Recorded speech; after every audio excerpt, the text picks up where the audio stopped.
Olá, bem-vindos a mais um vídeo da Hora Suave e hoje nós vamos falar do segundo episódio do livro de Boba Fett, As Tribos de Tatooine.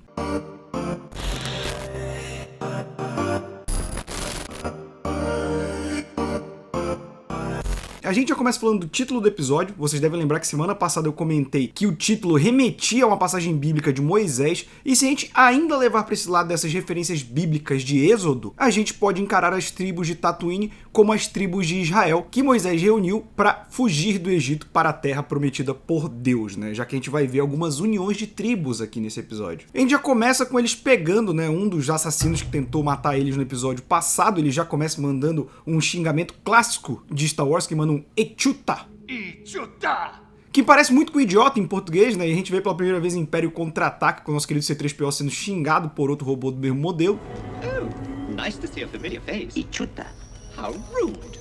E ele é um xingamento em Huttese, que é a língua dos Hutt. Como exemplo, o Jabba. Outra referência ao Jabba é quando ele faz o assassino confessar quem mandou ele, jogando ele por Rancor. Você que pode não lembrar do nome, Rancor é o bicho que o Luke Skywalker mata em O Retorno de Jedi, e que em teoria tinha um rancor menor que aparece ali por Clone Wars. Eu não sei onde ele foi parar aqui, mas a questão é que não tem mais um bicho gigante para matar os traidores do Daimyo de Tatooine, pelo menos não por enquanto. E quando o cara confessa que foi o prefeito que mandou, eles vão visitar o prefeito finalmente, né? O prefeito que até então tinha desrespeitado o Boba Fett, não mandando nenhuma oferenda, nem indo visitar pessoalmente, e a gente descobre que o prefeito é um Itoriano chamado Mok Shaiz. Itorianos são esses com formato de cabeça meio diferente e tal, e você pode reparar que ele tem um aparelho aqui nas laterais em que ele fala, porque os Itorianos eles não falam o dialeto normal. A voz deles é mais ou menos assim.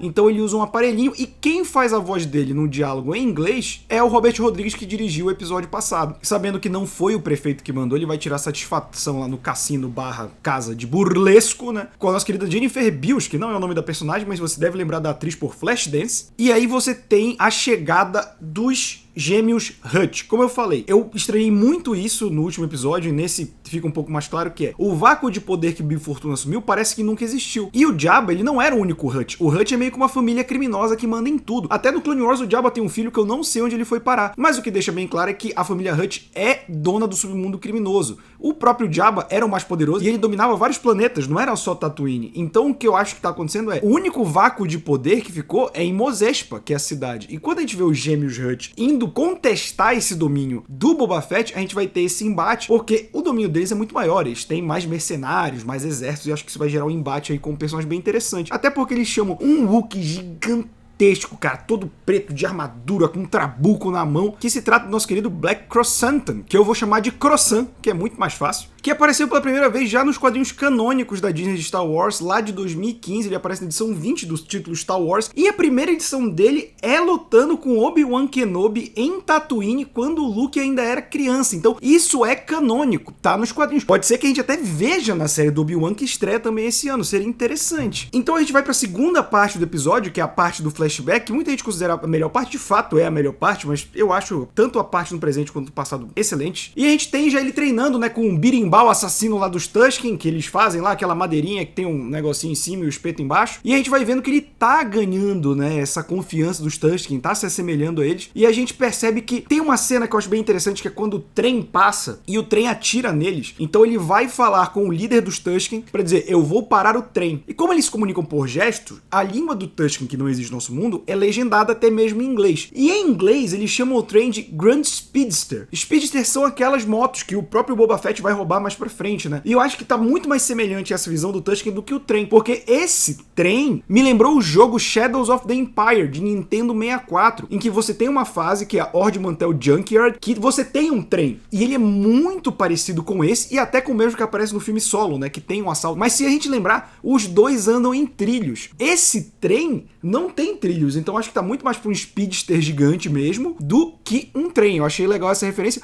até porque em Shadows of the Empire, que eu citei aí agora, um dos chefões do jogo é o próprio Boba Fett, que você luta contra ele usando o Dash Rendar, que é o protagonista do jogo. Disposto a parar o trem, o Boba Fett vai pegar justamente daquela gangue que tava assaltando, né, Tatooine, que a gente vê no primeiro episódio da segunda temporada de Mandaloriano, a gente já vê isso aí. Então a gente pega dois personagens que, em teoria, já existem no universo Star Wars, mas que são reapresentados aqui e, de certa forma, apresentados oficialmente pela primeira vez no canon de Star Wars. A gente tá falando daquele casal que tava ali, né, que tem a mocinha e o Han Solo genérico, que eu também não achei que era muita coisa, aí eu fui pesquisar, que se trata da Camie Mastrap e do Lazy Fixer. No filme original, eles foram personagens, só que foram cortados da versão final, e depois a Camie ela é muito importante porque o que acontece? Na novelização dos Últimos Jedi, o Luke tem sonhos imaginando como seria a vida dele se ele fizesse um caminho diferente. Então ele imagina como seria se ele tivesse casado com a Camie Mastrap e se tornado um fazendeiro de umidade, seguido os caminhos do tio e nunca ido se tornar um Jedi. Então a gente tem a personagem sendo importante até na trama, mas pela primeira vez ela aparece em live action aqui graças ao livro de Boba Fett. Eu achei interessante essa referência. Quando eles derrubam o trem, eles veem que tá transportando especiaria de Castle, né? Extraída das minas de Castle. Você deve lembrar da mina de Castle do filme Solo, porque é justamente o trajeto do Castle Run que fez a Millennium Falcon tão famosa. E o Sindicato Pike, que é quem fica extraindo essas coisas, volta a aparecer. A gente também já tinha visto eles. Agora eles vão ter que pagar tributo ao Tusken Raiders, o povo da areia. E por fim, a gente tem uma cena bem Duna, né? O episódio já tava bem Duna até aqui, mas aí é bem mais na cara. Inclusive, esse episódio foi uma melhor adaptação de Duna do que o do Villeneuve, que não concluiu nada. Mas a gente tem um lagartinho que funciona tipo um peiote, né? O chá de arrasca, sei lá do que, do Boba Fett. E ele transcende, ele tem lá, né? Fica tocando a Horse with No Name, ele anda no deserto, pega um pedaço de pau. E o pedaço de pau que ele pega da árvore bacana lá é que vai virar o bimbal assassino dele, simbolizando que ele se torna meio que um Tusken Raider honorário, digamos assim. E esse episódio pra mim foi fantástico. Eu espero que mais episódios sigam nessa toada pra gente poder comentar bastante aqui. Espero que vocês tenham gostado. Lembrando que a gente tá aqui toda semana falando do livro de Boba Fett. Então deixa o like, comenta o que você achou, o que você viu de easter egg que a gente não viu, compartilha com todos os amigos, ativa o sininho e até a próxima.